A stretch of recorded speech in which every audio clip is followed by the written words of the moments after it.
Hi everyone, I'm going to give you a basic overview of R and RStudio. The first thing we got to do is get R. So if you've already installed it, you can skip this part. Otherwise, to get R, literally Google R. And you want the top one, the R project for statistical computing. So you can click on that, go to download R. Then you go to your CRAN mirror. So there's different ones for different areas. Scroll down to the US.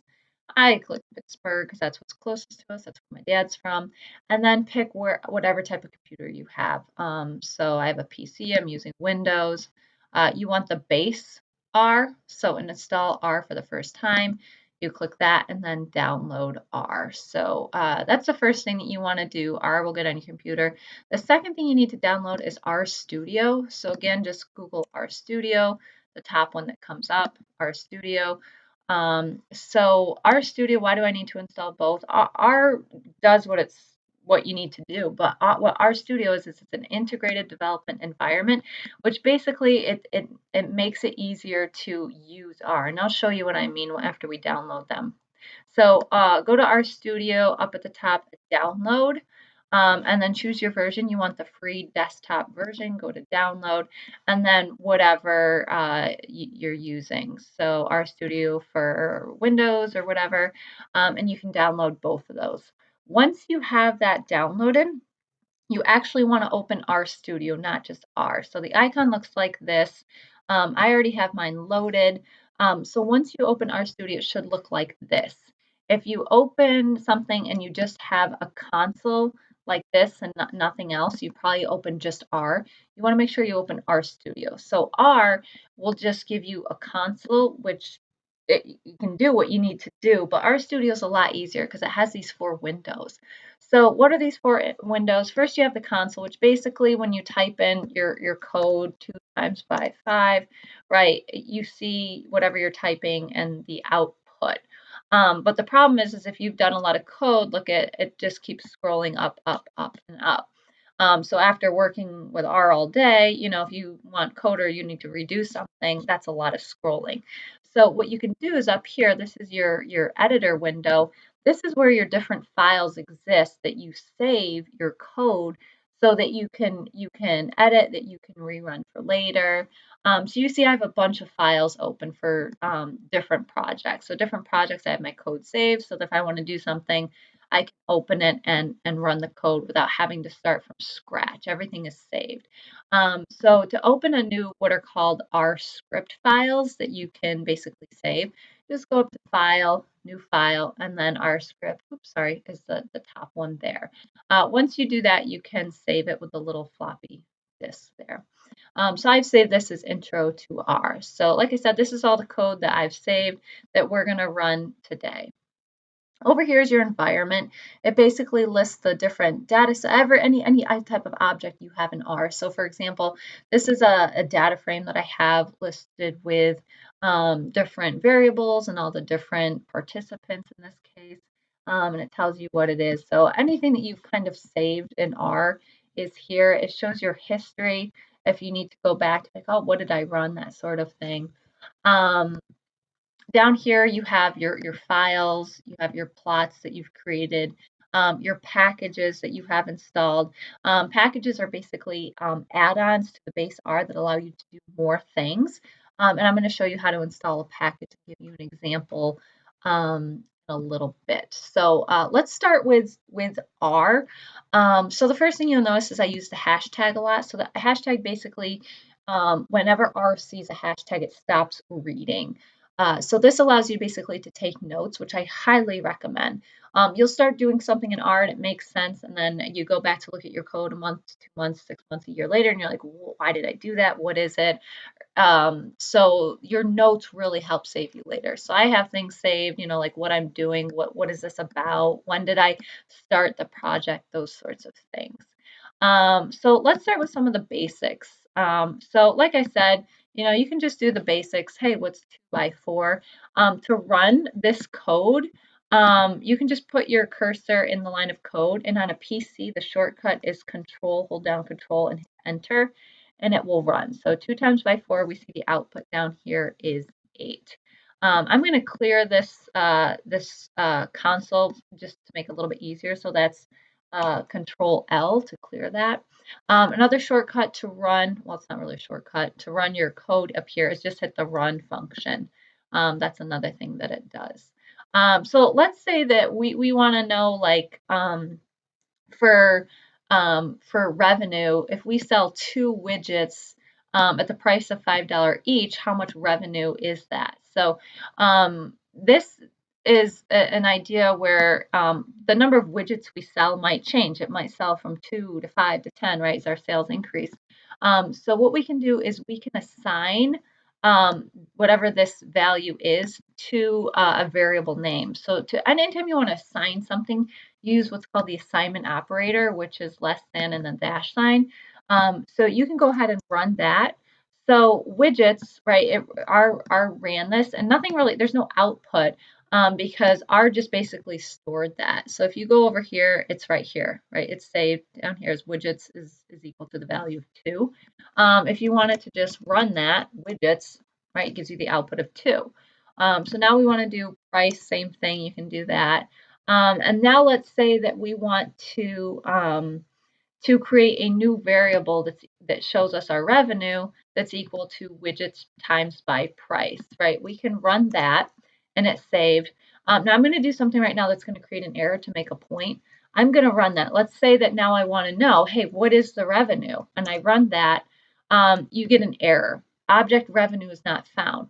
And that's because R is case sensitive. So notice I originally saved it with little r, but then when I called it, I used big R. These are 2 different variables or just 2 different objects according to R. So let's rerun that with little r like it's supposed to, and we see the output is 10. So just some basics for that. Let's move on to reading data into R.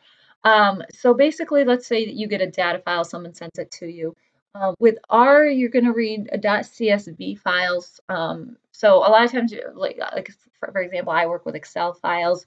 Won't read an Excel file. You have to use a .csv comma separated value file.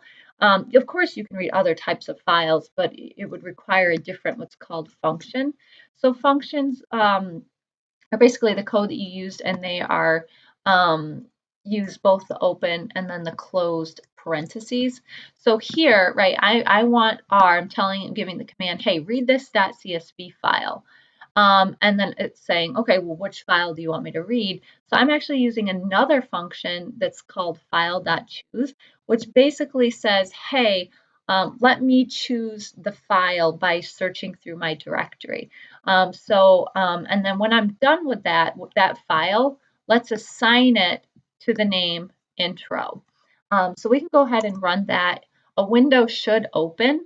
And I'm going to load the introduction to R file that I have saved. So you'll notice the little stop sign here is up. That means the R is doing something. And right now it's doing something. It's waiting for me to select this file. So I'm going to go ahead and hit open. So that read in, that line's here. And then also if you go over to your global environment here, you see intro. So you can click on that. And that's exactly what it is. Just like an Excel file, it's your data frame, a list of variables, and then all the different participants in this case with their values and observations. So we can also inspect this in other ways too. I use these functions a lot. So this is a function called head, and it's saying, hey, I want the top few rows and all the columns for this data frame, which remember we've called intro. So head by intro is going to give you the top 6 rows for all of the different columns that we have. So here we have the employee ID, their birth year, the salary, and the orientation. We can do the same thing for the end of the data frame using the tal function. So we see this goes through 137 people. So we know that this data frame probably is 137 by 1, 2, 3, 4 columns. In fact, we can test that by using the dim, short for dimensions function, that shows us that yes, this data frame is 137 by 4. You can use the names function to call the different names of the columns of the data frame. And we can also use the str, which is short for structure function, which says that for each of these columns or these variables, what do they look like and how are they defined? So these are all ints, which is short for integers. Sometimes they're characters, a bunch of different things that they could possibly be. Okay, let's say now that we want to, instead of calling this entire data frame, that we only want one certain column, for example, or we want certain rows. To call a certain column, we have to say, hey, which data frame do we want? So we want the intro data frame. And then we're saying, okay, well, from that data frame, which column do you want? We want the salary column, which you indicate by using the $sign. So once you do that, it will give you all of the observations for that column. So we see that. In fact, the first few observations, right, we see these are in here for the salary in here. Let's say that we want to create a new column. So again, we want to add it to the data frame intro, use the $sign function. Let's say we want to call it new column, right? We have to use the assignment operator because we're saying, hey, whatever we're creating here, I want you to create this. This is what it's going to be called. So use the assignment operator. And let's just say that we want to take the original salary column and multiply it by 10. So we can do that. Again, let's use the head function and we see that this new column has been added where we took this salary column value and multiplied it by 10. Let's say that now we just want the first 4 rows. We can use the brackets now, where we're calling from the data frame certain rows and columns. So you'll see that the brackets inside of it are separated by a column. Whatever comes before it is identifying the rows, and whatever comes after it is identifying the columns. So what this is saying is that, hey, I want rows 1 through 4. And then if you leave it blank, it's saying I want all of the columns. So if we run that, we see it's just taking the first 4 rows and all of the columns. Let's say that we only want the first and the fourth column. So we want employee ID and we want their orientation. So the orientation variable is basically a 1 or a 0, meaning that did they attend the orientation 1 or did they not attend the orientation 0. So again, we want rows 1 through 4, and this time we want columns 1 through 4. So the C doesn't actually represent columns, it means concatenate, which basically means put these two together. I want columns 1 through 4. So we can run that and we get that, columns 1 through 4. Another way of doing this exact same thing is instead of saying I want columns 1 and 4, we can actually call them by their names, employee ID and orientation new. These are characters, right, letters. So we have to use the quotes, right? You see the quotes. So we can run that and we get the same exact output. So just different ways to do different things. That happens a lot in R. You might see my code or other code, but just know that there's always different ways to do different things. Let's say we want to inspect the variable. So this orientation variable is pretty new. Did people attend orientation or not? Hopefully they did, but if they didn't, we probably need to reach out to our employees to make sure that they get the proper training, that they didn't miss any information. So let's say that we want to understand how many people attended and didn't attend orientation, right? So we're going to use the table function for this column. So you can run that and it shows you that 12 people, right, had zeros, meaning they did not attend orientation, and then 124 people did attend orientation. So let's say that we now want to create some type of data frame that shows us, hey, who are these 12 people? Because otherwise you're going to have to go back and run through, right, this whole, where is it, data frame and identify the people with 0. And there's, okay, person 14 didn't, 15, 16, that's just too much work. Especially this data frame is only 137 people. What if you had 5,000 employees? You can't do that by hand. So what we're going to do is we're going to create a new data frame, fail.orientation, I called it. So I assign it, remember assignment operator, and this is the code to select the people that you want.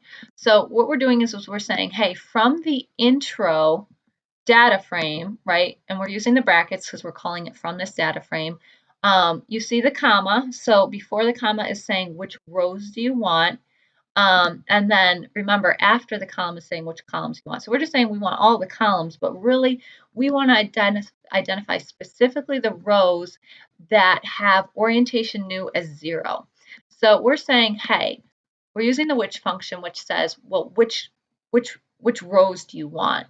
Well, we want where the intro by orientation new is equal to 0. So you can run that. And when we call it, we see we get the 12, right, people who did not attend orientation. So it's much easier that way. So that's another thing that you can do. So let's move on to packages. So again, packages are add-ons to R. If you've never used a package or had a package installed, the first thing you have to do is install it. So use the install that packages function. We're going to use the psych package because it does a lot. So I already have it installed, but if you probably don't, install it with this function. Take a couple minutes. Then once you want to use a package, you always have to load it for the first time that you're using it every time you use R, as the using the library function. So just like you go to a library, you want to read a book, you have to take it off the shelf. You can kind of think of it the same way, like, oh, I'm using R, I want to use the psych package, I got to take it off the shelf. So I do that by using the library function. I'm saying, hey, from the library, use the psych package, so you can just load that. So now we're loaded the psych package. So from this package, I want to use the describe function. So the describe function does not come with base R. If you ever want to use this function, you have to load the psych package. So this happens a lot. Sometimes you Google something, hey, how to do this in R, and it will say use this function. But if that function doesn't come with base R, you have to load the package that that function is associated with. So I'm going to use this function called describe. And what I want to do is I want to know the descriptive statistics basically for the salary variable in the intro data frame. So you run that and it shows you that, hey, there's 134 observation. Here's the mean. Here's the standard deviation, the min, the max, the distribution, the standard error. So it shows you a lot of different information. You might be wondering why is there only 134 when the data frame is 137? That's because there are some missing variables. If you go through salary, there's some NAs, not that missing variables. That's why. Okay, let's explore data. Let's say we want to create a histogram, use the hist function, and we see here's the distribution of salary. It's skewed, not surprising. Most distributions for salaries are. Let's say that we have a function, we need help with it. You can literally use the help function and it will tell you a little bit about it. It'll give you some examples. So for this one, we see the histogram. These are the different arguments that it takes and their defaults.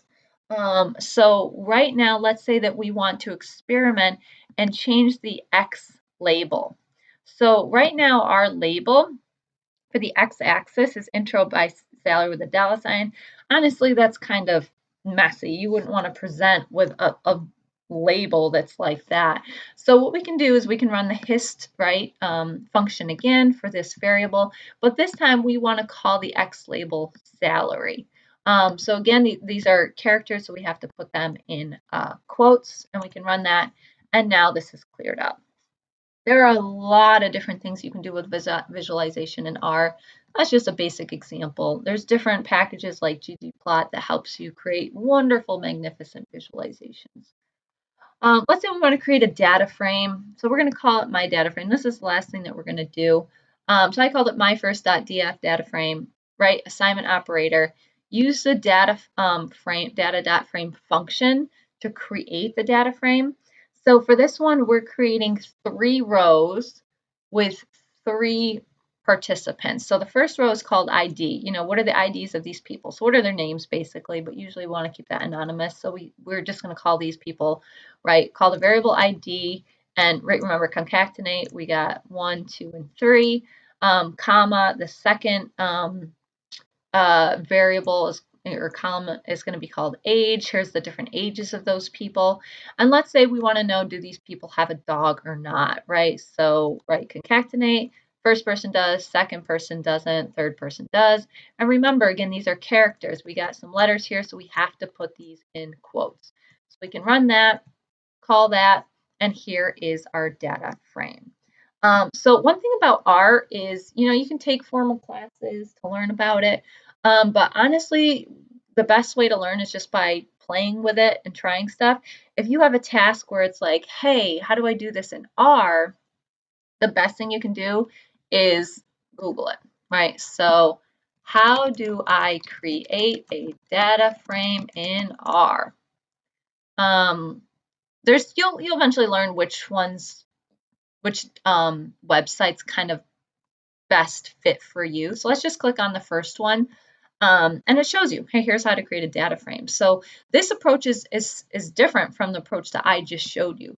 This one is basically saying, have your columns, first column, create that, right, as an object, create another object, so it's called the second frame, the second column, and then now create your data frame by just combining those two objects that you've created.